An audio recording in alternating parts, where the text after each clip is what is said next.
Good morning students.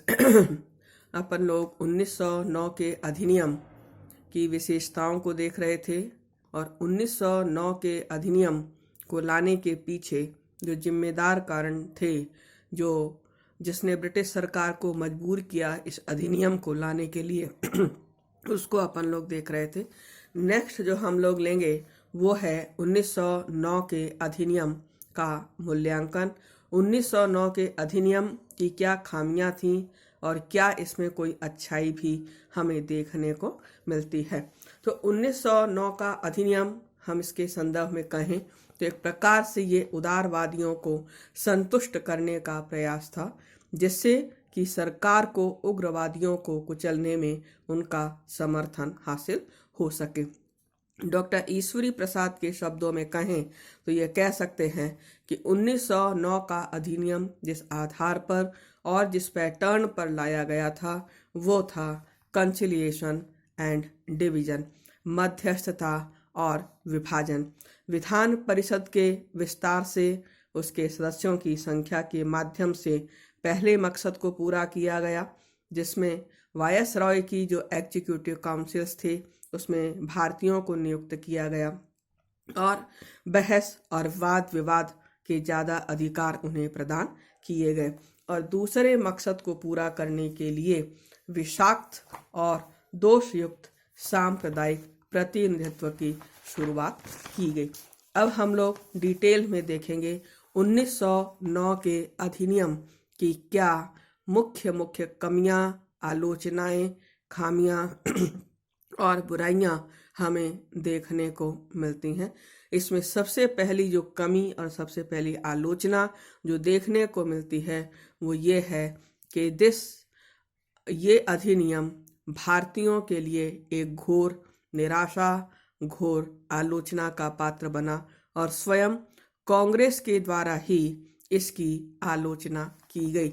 इस अधिनियम के द्वारा भारतीयों को घोर निराशा हुई, क्योंकि ये एक तरफ तो मुसलमानों को भारित प्रतिनिधित्व और प्रत्यक्ष निर्वाचन का अधिकार दिया, जमींदारों को प्रेफरेंशियल ट्रीटमेंट दिया गया।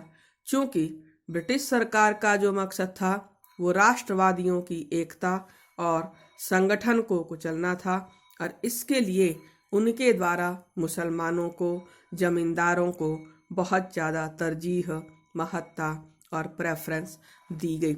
इस एक्ट के माध्यम से अंग्रेजों ने शक्ति संतुलन को बनाने का प्रयास किया, शक्ति संतुलन के सिद्धांत को अपनाने का काम किया और भारतीय समाज के कुलीन तत्वों तथा विशेष वर्गों को अपनी ओर मिला करके राष्ट्रवादी तत्वों के विरुद्ध एक नई शक्ति का सृजन करना इनका मकसद था। रिजल्ट इसका ये हुआ कि 1909 का अधिनियम आने पर जो कांग्रेसी बहुत ज़्यादा खुश थे, जो कांग्रेसी बहुत ज़्यादा प्रफुल्लित थे, उन्हें इमीडिएटली इस बात का एहसास हो गया कि उनके साथ धोखा हुआ है, उनके साथ छल हुआ है। और इसे हम पंडित मदन मोहन मालवीय के शब्दों में कहें तो ये कह सकते हैं कि विषमताओं से परिपूर्ण सांप्रदायिक प्रतिनिधित्व के माध्यम से इसने पूरी व्यवस्था को विषाक्त और दूषित कर डाला। गोखले ने इसकी आलोचना करते हुए कहा कि सुधारों में जो भी अच्छी बातें थीं वे सब अनेक सरकारी नियमों और विनियमों के द्वारा नष्ट कर दी गई। और दुखी होकर के सुरेंद्रनाथ बनर्जी को कहना पड़ा कि क्या नौकरशाही हमसे बदला ले रही है, क्योंकि हमने इन सुधारों को पारित करवाने में काफ़ी कुछ हद तक भाग लिया था। तो कुल मिलाकर के हम ये कहें कि कह सकते हैं कि इस अधिनियम के द्वारा मुगल सम्राटों तथा हिंदू राजाओं की निरंकुशतावाद का सम्मिश्रण ब्रिटिश सम्राट और संसद के संविधानवाद से करके संवैधानिक निरंकुशतावाद की स्थापना का प्रयास किया गया था। दूसरी जो इसकी सबसे बड़ी कमी हमें देखने को मिलती है वो ये कि it did not establish parliamentary form of the government. इस अधिनियम के द्वारा भारत में किसी भी प्रकार से उत्तरदायी सरकार की स्थापना नहीं की गई थी। इस अधिनियम के माध्यम से किसी उत्तरदायी सरकार की स्थापना का प्रयास करना ब्रिटिश सरकार का मकसद था भी नहीं, बल्कि इसके माध्यम से वो ऑटोक्रेसी और कॉन्स्टिट्यूशनलिज्म, संविधानवाद और निरंकुश तंत्र को मिला करके एक नई व्यवस्था, संवैधानिक निरंकुशता को कायम करने का प्रयास किया गया था। इस अधिनियम के जनक मिस्टर मॉर्ले का तो साफ रूप में कहना था कि भारत में उत्तरदायी सरकार की स्थापना करने का उनका कोई इंटेंशन नहीं था, क्योंकि भारतीय संसदात्मक शासन व्यवस्था के लायक इस समय वो उचित परिस्थितियां विद्यमान नहीं थीं। 1908 में ब्रिटिश हाउस ऑफ लॉर्ड्स में इस बिल को प्रस्तुत करते समय लॉर्ड मॉर्ले के द्वारा ये कहा भी गया कि इन सुधारों के माध्यम से यदि ये कहा जाए कि मैं भारत में संसदात्मक शासन व्यवस्था की स्थापना करने जा रहा हूँ, तो मेरे को इससे कोई संबंध नहीं है, ना मुझे इसमें किसी प्रकार की कोई दिलचस्पी है। तो मॉर्ले के इस भाषण से भारतीयों को बहुत ज़्यादा निराशा हुई, और जिसको हम डॉक्टर जकारिया के शब्दों में कहें तो कह सकते हैं कि this act was the shadow rather than substance. Means in सुधारों के द्वारा भारतीयों को जो कुछ दिया गया था वो एक चंद्रमा की परछाई जैसा था, वो अर्थ शून्य था, उसका किसी भी प्रकार से कोई भी फायदा, कोई भी सकारात्मक रूप में रिजल्ट निकलने वाला नहीं था। मिस्टर मजूमदार के शब्दों में कहें तो ये कह सकते हैं कि ये सुधार एक मून शाइन थे, ये चंद्रमा की चमक के समान थे। तो ये सुधार भारतीयों की राजनीतिक समस्या का किसी भी प्रकार का हल नहीं थे। तीसरी और सबसे बड़ी खामी जो थी, जिसने बाद में पूरे भारतीय भूभाग को ही बदल करके रख दिया था, और वो था संप्रदायवाद पर आधारित विषाक्त चुनाव प्रणाली की शुरुआत, the vicious system of communal electorate. इस अधिनियम के माध्यम से संप्रदाय के आधार पर प्रतिनिधित्व के सिद्धांत को प्रतिपादित किया गया था, और इस अधिनियम के माध्यम से पब्लिक सर्विसेज में, लेजिस्लेटिव काउंसिल्स में इनके स्थान आरक्षित किए जाने लगे। मुस्लिम मतदाताओं के लिए पृथक निर्वाचन क्षेत्र, सेपरेट कॉन्स्टिट्यूएंसीज का गठन किया गया, जिससे कि हिंदुओं और मुसलमानों के बीच वैमनस्य की जो दीवार थी वो लगातार बढ़ती चली गई, वैमनस्य की जो खाई थी वो लगातार चौड़ी होती चली गई। संप्रदाय के आधार पर नियुक्त और निर्वाचित प्रतिनिधि अब अपने सहधर्मियों को अनुचित रूप में समर्थन और सहयोग प्रदान करने लगे। चूंकि मुसलमानों को विधान परिषदों में निर्वाचित होने के लिए हिंदुओं के मतों की आवश्यकता नहीं थी, इसलिए अब वे लोग नॉन कॉम्प्रोमाइजिंग, अनकॉम्प्रोमाइजिंग, असमझौतावादी रवैया अपनाने लगे। वास्तविकता तो ये थी कि भारतीय राजनीति में कट्टर मुस्लिम सांप्रदायिकता की और संप्रदायवाद की शुरुआत इस 1909 के अधिनियम के द्वारा ही हुई। इस पृथक प्रतिनिधित्व ने आगे चल करके अन्य जो अल्पसंख्यक समुदाय थे, सिख, हरिजन, एंग्लो इंडियन, यूरोपियंस और भारतीय ईसाई, इन सबको इसी आधार पर अपने लिए इन्हीं विशेषाधिकारों की मांग करने को प्रेरित किया, और इन समुदायों ने आगे चल करके ब्रिटिश राज के प्रति अपनी निष्ठा का प्रदर्शन करके, अपनी लॉयल्टी का प्रदर्शन करके 1919 और 1935 के अधिनियमों के माध्यम से ये विशेषाधिकार युक्त पृथक प्रतिनिधित्व को हासिल करने में बहुत बड़ी कामयाबी पाई। और इस दृष्टि से 1909 का जो अधिनियम था वो भारतीय राष्ट्रवाद के कफन में एक पहली कील के रूप में साबित हुआ। नेक्स्ट जो खामी हम लोग लेंगे इस 1909 के अधिनियम की, वो थी डिफेक्टिव इलेक्टोरल सिस्टम, दोषपूर्ण निर्वाचन प्रणाली। इस अधिनियम की जो सबसे बड़ी खामी थी वो ये थी कि केंद्रीय और प्रांतीय विधान परिषदों में भेजे जाने वाले जो प्रतिनिधि थे वो इनडायरेक्टली इलेक्ट होते थे, अप्रत्यक्ष रूप में उनका चुनाव होता था, जनता के द्वारा इनका चुनाव नहीं होता था। और इस एक्ट के अनुसार प्रत्येक वयस्क को आज की तरह मतदान का अधिकार नहीं था, बल्कि मत देने का अधिकार बहुत ही सीमित लोगों को दिया गया था, जिसको हम ये कह सकते हैं कि जो सबसे बड़ी खामी इस निर्वाचन प्रणाली की रखी गई 1909 के अधिनियम के माध्यम से, वो था मताधिकार का क्षेत्र बहुत ही ज़्यादा सीमित था। जिन लोगों को केंद्रीय विधान परिषद के लिए मताधिकार था उनकी संख्या 650 अधिक नहीं थी पूरे भारत में, और प्रांतीय विधान परिषदों के लिए 200 से अधिक मतदाताओं को वोट देने का अधिकार नहीं था। कारण ये था कि प्रोविंशियल लेजिस्लेटिव काउंसिल्स, नगर पालिका और जिला बोर्ड के सदस्यों को मत देने का अधिकार था, लेकिन साधारण जनता को नहीं था।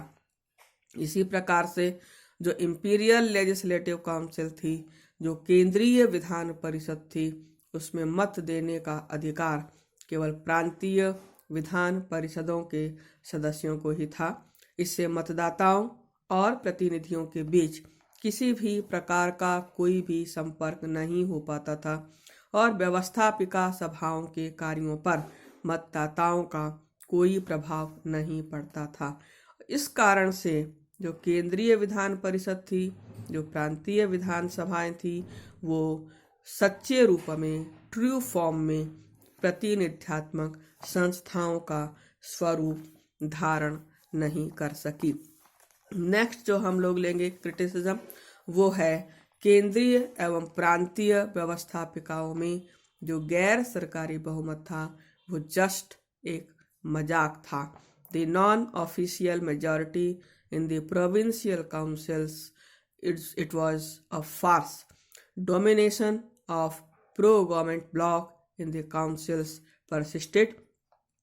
1909 के सुधार अधिनियम एक आंख मिचौली के रूप में थे, एक आई वॉश के रूप में थे, क्योंकि इसके द्वारा अभी भी केंद्रीय और प्रांतीय व्यवस्थापिका सभाओं में सरकार समर्थक गुट का बोलबाला था।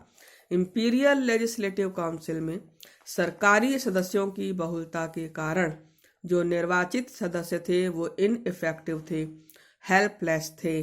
उनकी उपस्थिति एक सैनिक पंक्ति के समान थी जो सरकारी और गैर सरकारी भारतीयों के बीच एक स्थायी रुकावट के रूप में कार्य करती रही। ये सरकारी गुट अपनी इच्छा के अनुसार ना तो वोट देता था, न सरकार की अनुमति के बिना प्रश्न पूछता था और ना ही कोई प्रस्ताव पेश कर सकता था। मतदान के समय इन्हें सरकार के पक्ष में ही मतदान करना पड़ता था। इसे केवी पुनैया के शब्दों में कहें तो ये कह सकते हैं कि गैर सरकारी सदस्य कितना भी तर्कपूर्ण तरीके से, प्रौढ़ तरीके से अपने तर्क क्यों ना दें, जब मतदान का समय आता था तो ये खामोश सरकारी गुट आधमकता था और निर्णय उनके विरुद्ध कर देता था। ऐसी स्थिति में जो इलेक्टेड मेंबर्स थे उनकी प्रेजेंस एक मखौल, एक मजाक बन करके रह गई थी।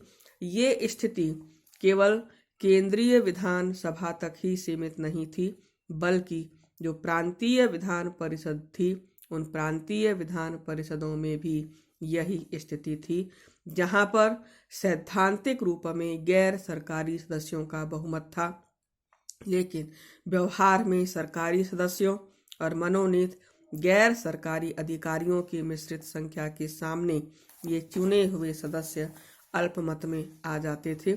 इसलिए जो चुने हुए सदस्य थे वे कुछ भी नहीं कर सकते थे और ये नामांकित गैर सरकारी सदस्य सरकार के पिट्ठू थे और बराबर सरकार का ही समर्थन करते थे।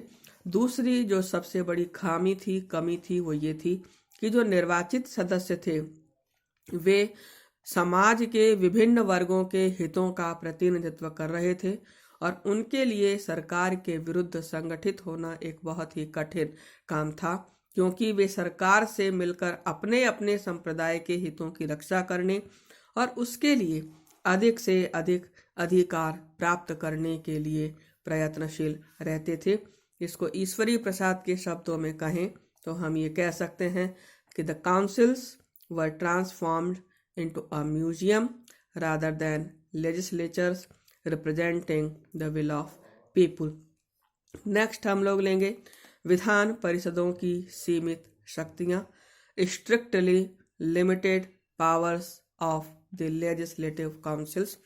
1909 के इस अधिनियम के द्वारा परिषदों की सदस्य संख्या बढ़ाते हुए आकार में तो वृद्धि कर दी गई, लेकिन उनके कार्यों और शक्तियों में किसी भी प्रकार की कोई बढ़ोतरी नहीं की गई, किसी भी प्रकार की वृद्धि नहीं की गई और इस अत्यधिक सीमित तथा मर्यादित शक्तियों के कारण गैर सरकारी सदस्यों की उपयोगिता और भी घट गई। कैसे?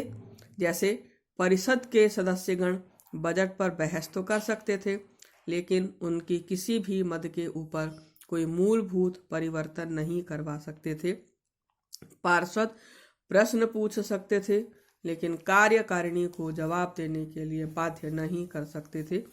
यहाँ तक कि सार्वजनिक महत्व के जिन मुद्दों के ऊपर उन्हें प्रस्ताव लाने का अधिकार दिया गया था, वो भी सरकार के ऊपर किसी भी प्रकार से बाध्यकारी नहीं था, क्योंकि ये प्रस्ताव केवल सिफारिशें ही हुआ करते थे। ये सरकार की इच्छा पर निर्भर था कि वो उसे माने या ना माने।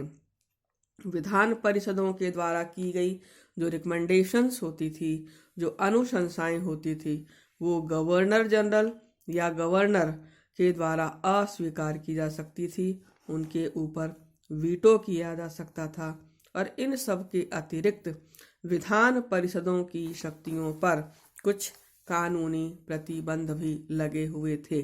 जैसे उनका आय और व्यय की किसी भी मद के ऊपर कोई भी प्रत्यक्ष नियंत्रण नहीं था। यहाँ तक कि बजट के कुछ मुद्दों पर तो उन्हें बहस का भी अधिकार नहीं था। ये प्रांतीय परिषदें रबर की मोहर के रूप में हो गई थी, जो सरकारी आदेशों को केवल औपचारिकता प्रदान करने का कार्य करती थी।